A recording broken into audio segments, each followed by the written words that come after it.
எல்லாருக்கும் வணக்கம். Introduction to probability theory and stochastic models 10வது வாரம் 2வது லெக்சரில் இருக்கிறோம். முதல் லெக்சரில் வந்து டெஃபினிஷன், அப்புறம் initial distribution, state transition diagram ஒரு எடுத்துக்காட்டோட அந்த லெக்சர் 1 முடிச்சிட்டோம். இப்போ லெக்சர் 2ல் சாப்மன்-கோல்மோக்ரோ ஈக்குவேஷன், அதுக்கப்புறம் ஜாயிண்ட் டிஸ்ட்ரிபியூஷன், இதை வந்து லெக்சர் 2ல் படிக்கலாம் ஒரு சில எடுத்துக்காட்டோட. சாப்மன்-கோல்மோக்ரோ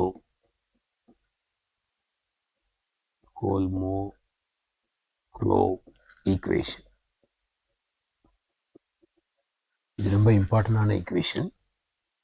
இது வந்து டிஸ்க்ரீட் டைம்லேயும் இருக்குது, கண்டினியூஸ் டைம்லேயும் இருக்குது.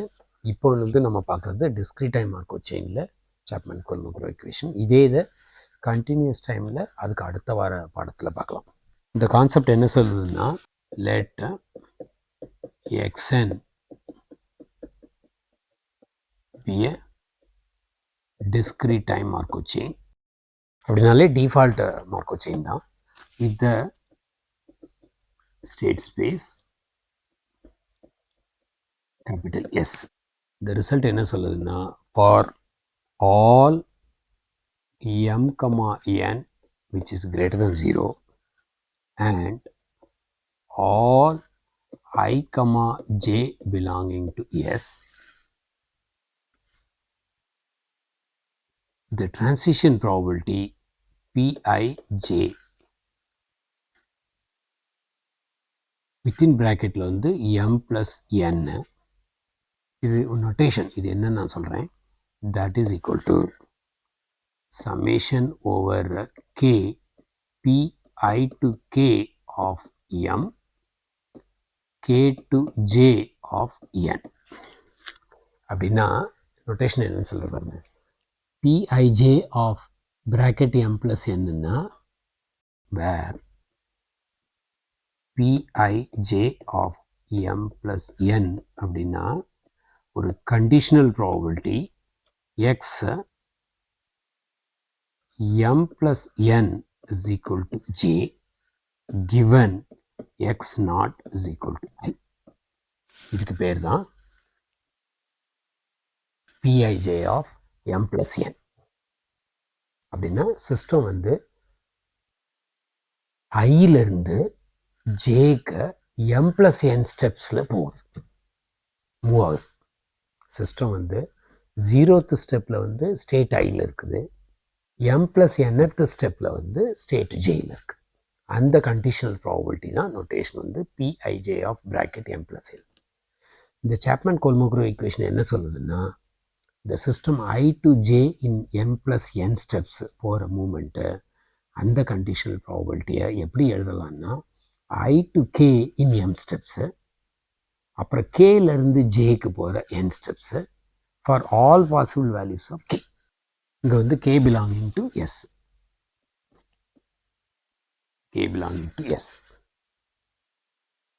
இது ப்ரூவ் பண்ணுறது ஈஸி.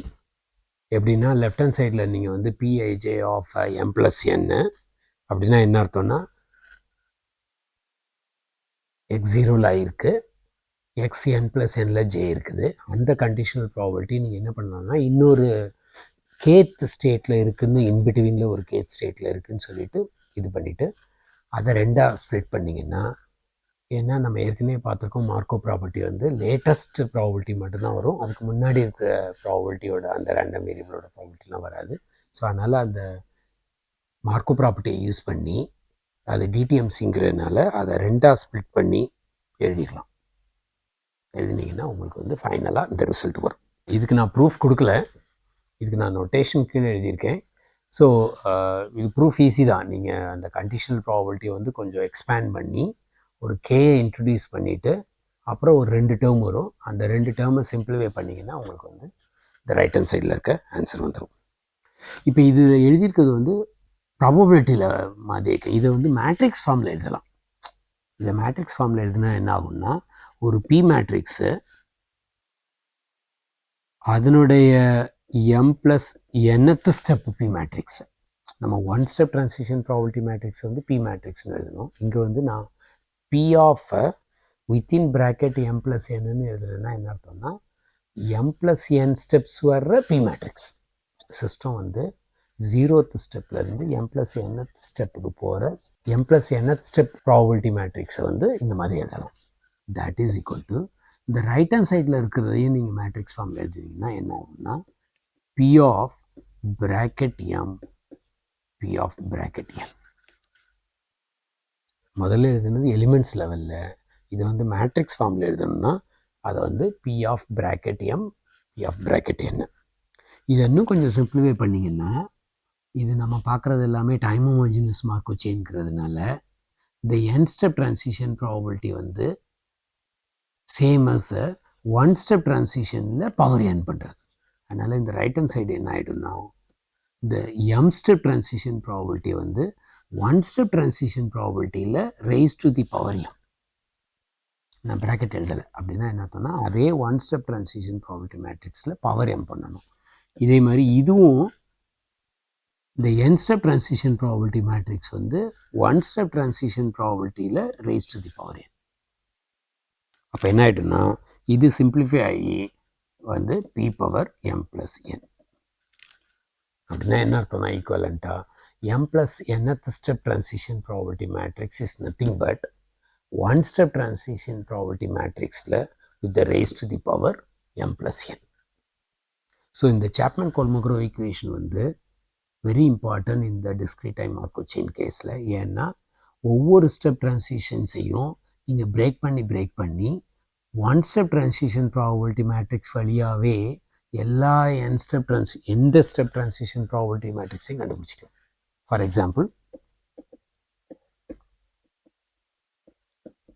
எக்ஸாம்பிள் உங்களுக்கு வந்து இப்போ ஒரு 2 ஸ்டெப் ட்ரான்சிஷன் ப்ராபபிலிட்டி மேட்ரிக்ஸ் வேணும் அப்படின்னா ஒன் ஸ்டெப் ட்ரான்சிஷன் ப்ராபபிலிட்டி மேட்ரிக்ஸில் பவர் 2 போட்டிங்கன்னா பி இன்னும் 2 மல்டிப்ளை பண்ணிங்கன்னா பி இன்ட்டு பி ஸ்கொயர், அதுதான் 2 ஸ்டெப் ட்ரான்சிஷன் ப்ராபபிலிட்டி மேட்ரிக்ஸ். இப்போ நம்ம இந்த கான்செப்ட்ஸ் எல்லாத்தையும் யூஸ் பண்ணி நம்ம இப்போ ஜாயிண்ட் டிஸ்ட்ரிபியூஷன் கண்டுபிடிக்க போகிறோம். அதான் next topic, joint distribution.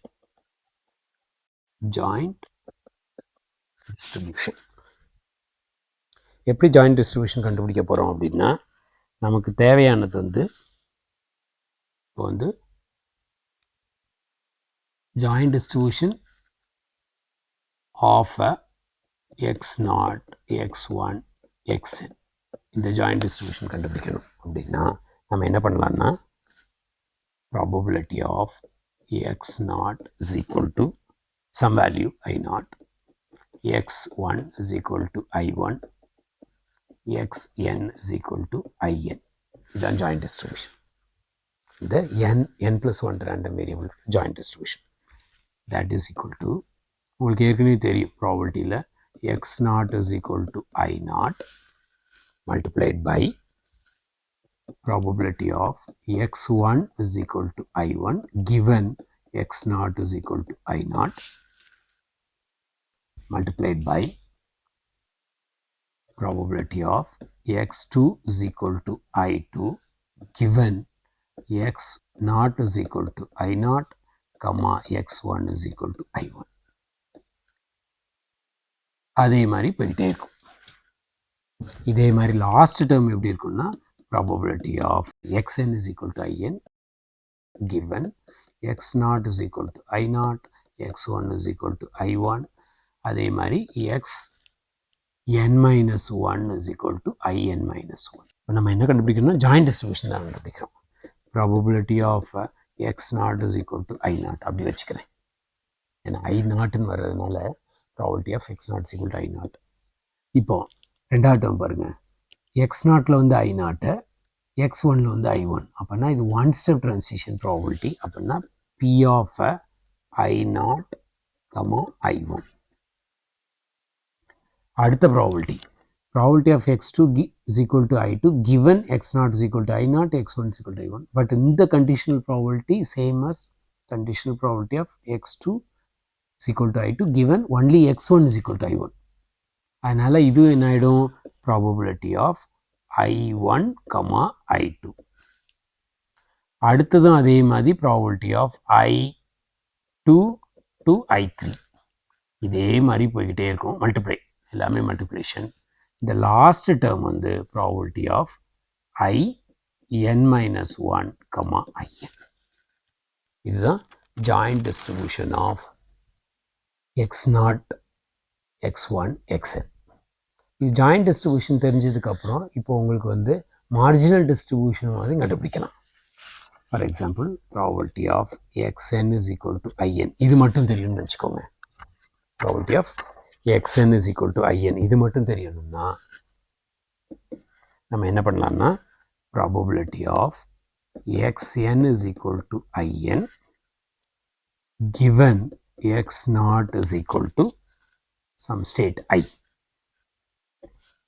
and summation over I belonging to S multiplied by probability of x0 is equal to I. Correct? நம்ம ப்ராபபிலிட்டி கிளாஸ்லேயும் நம்ம படிச்சிருக்கோம்.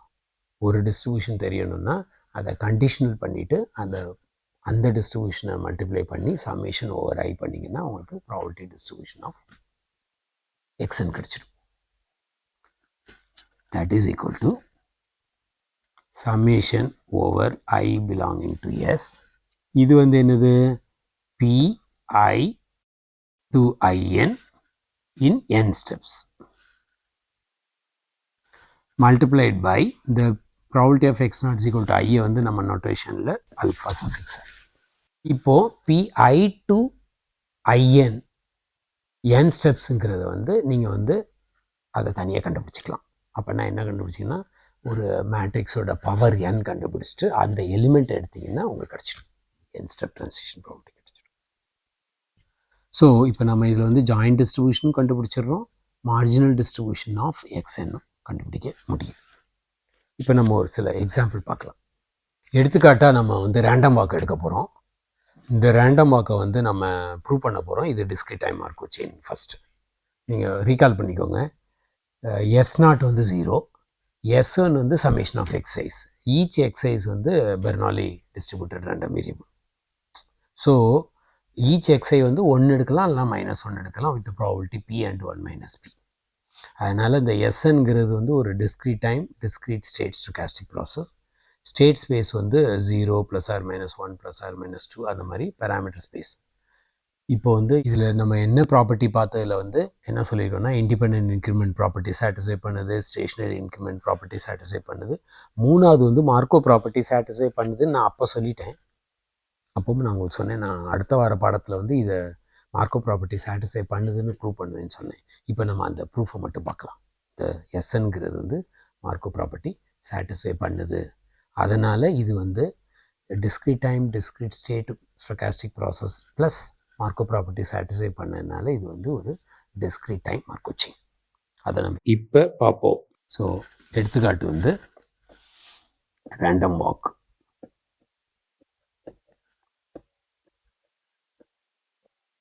ரேண்டம் வாக் ஸ்டோகாஸ்டிக் ப்ராசஸ் வந்து Sn n is equal to 0, 1, 2. S0 வந்து 0, Sn வந்து summation of xi's. So இந்த stochastic process வந்து நம்ம வந்து ப்ரூவ் பண்ணோம்னா இது வந்து மார்க்கோவ் ப்ராப்பர்ட்டியை சாட்டிஸ்ஃபை பண்ணுது அப்படின்ட்டு. நம்ம இப்போ எங்கே ஸ்டார்ட் பண்ணலான்னா, ரீகால் பண்ணுங்கள், அந்த டிஸ்க்ரீட் டைம் மார்க்கோவ் செயின் ப்ராப்பர்ட்டியை சாட்டிஸ்ஃபை பண்ணணும். So probability of Sn plus 1 that is equal to j given S0 is equal to நம்ம ஸ்பெஷல் கேஸில் வந்து 0ன்னு எடுத்துட்டோம், அதனால் 0வே வச்சுக்கலாம். S0 is equal to 0, S1 is equal to I1, S2 is equal to I2. அதே மாதிரி Sn வந்து Iன்னு வச்சுக்கலாம்.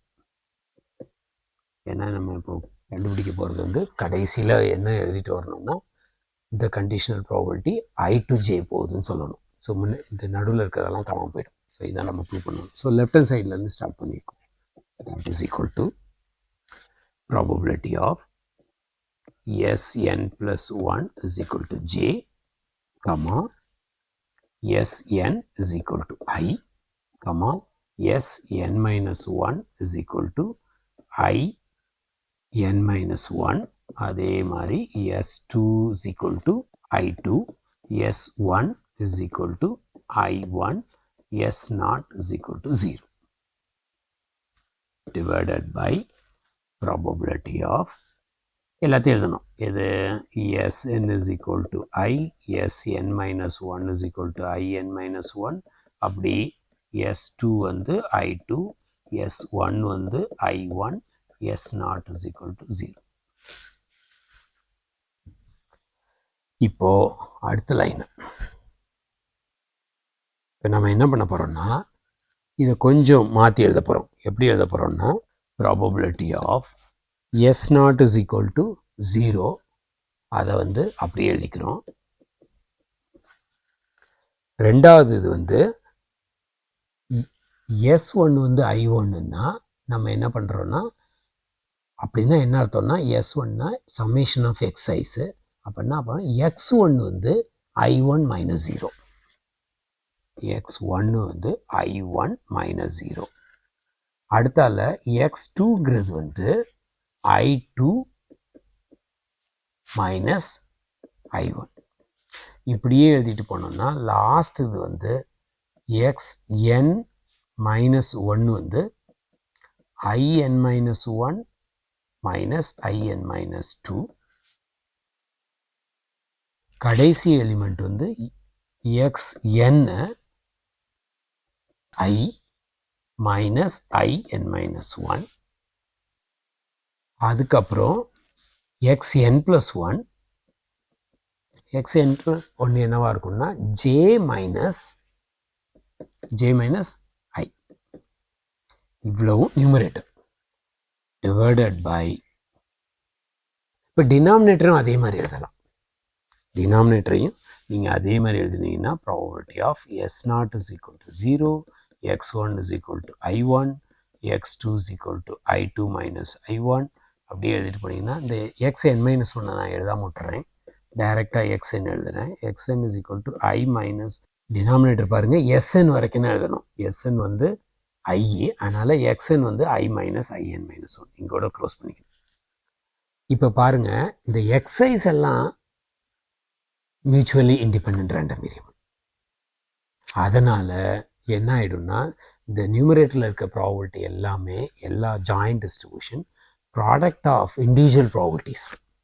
Probability of S0 is equal to 0 multiplied by probability of X1 is equal to this much, probability of X2 is equal to this much, கடைசி probability of Xn plus 1 is equal to அது வரைக்கும். அதே மாதிரி டினாமினேட்டரும் என்ன ஆகிடும்னா எல்லாமே அந்த joint distribution எல்லாமே product of individual ஆகிடும். அதை எல்லாத்தையும் நீங்கள் கேன்சல் பண்ணிங்கன்னா உங்களுக்கு கடைசியாக வர்ற ஆன்சர் வந்து probability of Xn plus 1 is equal to J minus I. இதில் போய் நிற்கும். மீதி டேர்ம்ஸ் எல்லாமே நியூமரேட்டரும் டினாமினேட்டரும் அந்த இண்டிவிஜுவல் ப்ராபபிலிட்டி எல்லாம் கேன்சல் ஆகிடும். இதை நம்ம எப்படி எழுதலாம்னா probability of Sn plus 1 is equal to J given Sn is equal to I. இதுதான் ரைட் ஹேண்ட் சைடு. இந்த மார்க்கோ ப்ராப்பர்ட்டி லெஃப்ட் ஹேண்ட் சைடில் ஸ்டார்ட் பண்ணி கண்டிஷனல் ப்ராபபிலிட்டி பாசிட்டிவ் எல்லா இன்ஃபர்மேஷனையும் வந்து ரைட் ஹேண்ட் சைடில் வர்றது வந்து வெறுமனே லேட்டஸ்ட் இன்ஃபர்மேஷன் மட்டும்தான் வரும், மீதியெல்லாம் எரைஸ் ஆகிடும். அதனால் இந்த எஸ்என்கிறது வந்து இஸ் எ டிடிஎம்சி. அது மட்டும்தான் நான் ப்ரூவ் பண்ணாமல் வச்சுருந்தேன். இது டிடிஎம்சின்னு ப்ரூவ் பண்ணதுனால இப்போ நீங்கள் வந்து மீதி எல்லாத்தையும் எழுதலாம். என்ன எழுதலாம்? பி மேட்ரிக்ஸ் எழுதலாம், அப்புறம் one step transition probability matrix போடலாம். ஏன்னா பி மேட்ரிக்ஸ் போட்டிங்கன்னா பி மேட்ரிக்ஸ் உங்களுக்கு தெரிஞ்சதுன்னா ஸ்டேட் ட்ரான்சிஷன் டயக்ராம் பண்ணலாம். நான் முன்னாடி என்னெல்லாம் சொல்லி கொடுத்தனோ அதை எல்லாத்தையுமே கண்டுபிடிக்கலாம். ஸோ இப்போ நம்ம வந்து இதனுடைய பி மேட்ரிக்ஸ் என்ன எழுதணும். இந்த பி மேட்ரிக்ஸ் வந்து பெரிய மேட்ரிக்ஸு. ஸோ நான் நடுவில் இருக்கிற ஒரு எலிமெண்ட் எழுதுகிறேன். அந்த டயகனல் எலிமெண்ட் வந்து 0, ஒரு ஸ்டெப் ஃபார்வர்ட் பண்ணுறது பி, ஒரு ஸ்டெப் பேக்வேர்ட் பண்ணுறது 1 மைனஸ் பி, மீதி எல்லாம் 0. இது வந்து டயகனல் எலிமெண்ட். டயகனல் எலிமெண்ட் அடுத்தாலும் அதே மாதிரி அடுத்த டயகனல் எலிமெண்ட்டும் 0, அதுக்கு அடுத்த எலிமெண்ட்டு பி, அடுத்த ரோவுக்கு வந்து அந்த வேல்யூ 0, ஃபார்வேர்டு ஒரு step P, backward one step வந்து 1 மைனஸ் பி. இதே மாதிரி போய்டும். இதே மாதிரி இங்கே இருக்கும். ஸோ இது வந்து நீங்கள் எப்படின்னு நினச்சிக்கலாம்னா 0, இந்த இது 0, இது வந்து -1, இது வந்து 1, இது வந்து 1. நான் எழுதியிருக்க மேட்ரிக்ஸோட 0வோட கரஸ்பாண்டிங் ரோவும் 1ஓட கரஸ்பாண்டிங் ரோவும் எழுதியிருக்கேன். மேலே வந்து 0 to 0 வந்து 0, 0 to 1 வந்து P, 0 to -1 வந்து 1 மைனஸ் பி. அதே மாதிரி 1க்கு வந்து 1 to 1 0, 1 to 2 ஓகே, இது வந்து 1 to 2 வந்து P, 1 to 0 வந்து 1 மைனஸ் பி. ஸோ இதுதான் பி மேட்ரிக்ஸ். இதை நீங்கள் ஸ்டேட் ட்ரான்சிஷன் டயக்ராமாக போட்டிங்கன்னா இது 0, இது 1, இது 2 அப்படி நிறையா, -1, -2 இதே மாதிரி நிறையா எலிமெண்ட்ஸு. இப்போது 0 to 1 வந்து P, 0 to -1ங்கிறது வந்து 1 மைனஸ் பி. அப்போது இது P, அதே மாதிரி ஃபார்வேர்டு வர்றது எல்லாமே P, பேக்வேர்டு வர்றதெல்லாம் 1 மைனஸ் பி. பேக்வேர்டு வர்றதெல்லாம் 1 மைனஸ் பி. ஸோ இது வந்து P, இதுவும் P, இது வந்து 1 மைனஸ் பி.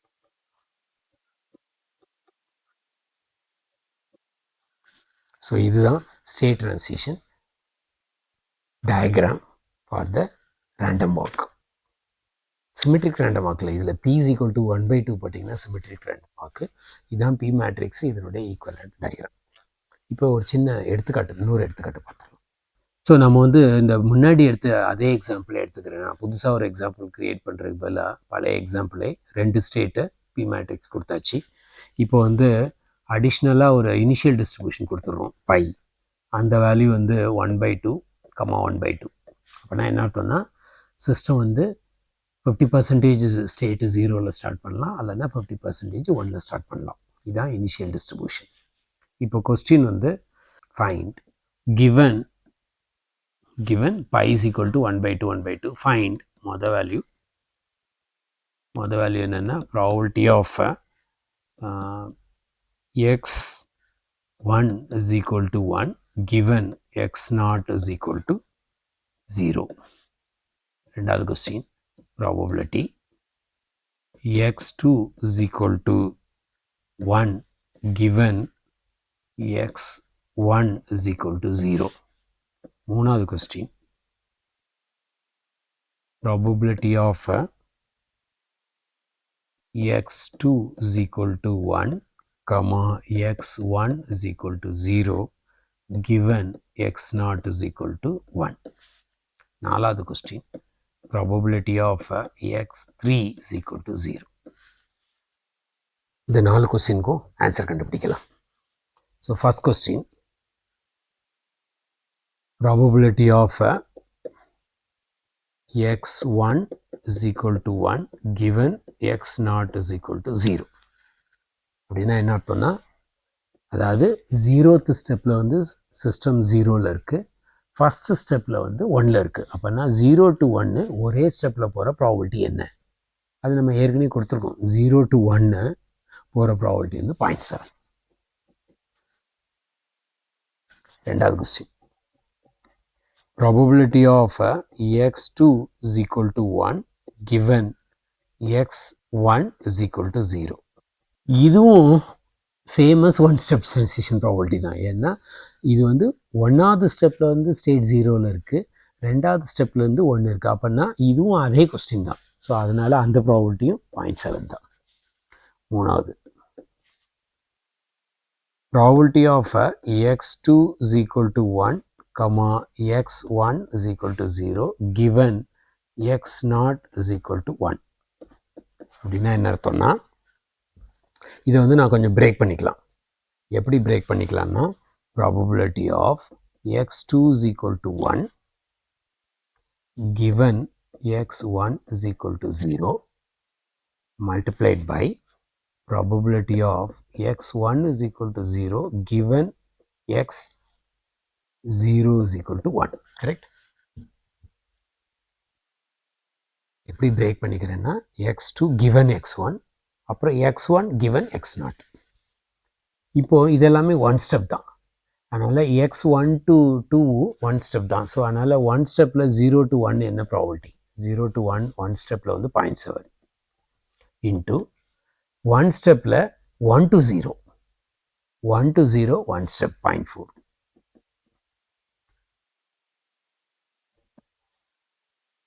ஸோ 0.28 அவ்வளோதான் ஆன்சர். இப்போ நாலாவது கொஸ்டின் வந்து என்ன கேட்குறோன்னா probability of x3 is equal to 0.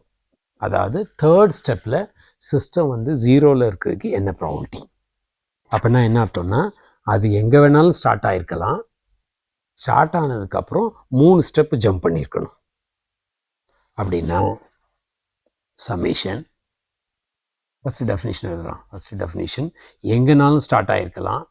Probability of x0 is equal to I.